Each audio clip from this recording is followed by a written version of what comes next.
Presiden Prabowo Subianto dan Menteri Pertahanan Djafri Syamsuddin telah menyelesaikan penyerahan memorandum di Kementerian Pertahanan.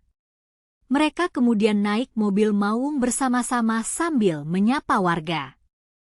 Ketika itu, Selasa tanggal 22 Oktober 2024, Presiden Prabowo dan Menteri Pertahanan Djafri meninggalkan gedung Kementerian Pertahanan sekitar pukul 15.05 waktu Indonesia Barat. Pantauan kami, Prabowo meninggalkan Kementerian Pertahanan diiringi marching band.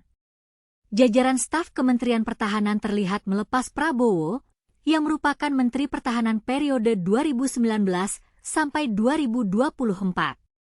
Setelah itu, Prabowo dan Djafri tampak menaiki mobil maung. Mereka kemudian menyusuri Jalan Medan Merdeka Barat.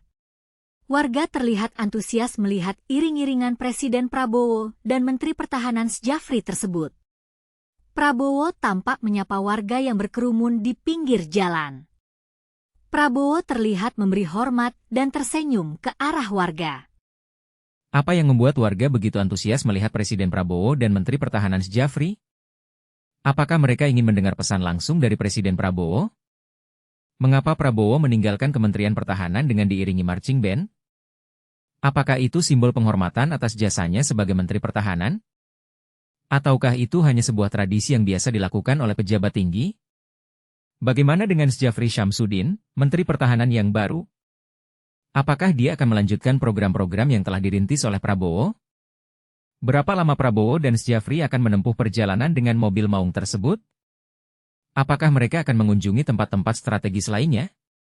Dengan mobil maung yang mereka tumpangi, Prabowo dan Djafri tampak begitu santai dan akrab dengan warga. Mereka menyapa warga dengan sangat ramah dan penuh senyum. Apakah itu cara mereka untuk mendekati warga dan memahami kebutuhan mereka? Ataukah itu hanya sebuah kesempatan untuk berfoto dan meningkatkan popularitas? Bagaimana dengan Anda? Apakah Anda pernah melihat presiden atau menteri lainnya melakukan hal seperti ini? Bagaimana Anda menilai kesantunan dan kemampuan mereka dalam berinteraksi dengan warga?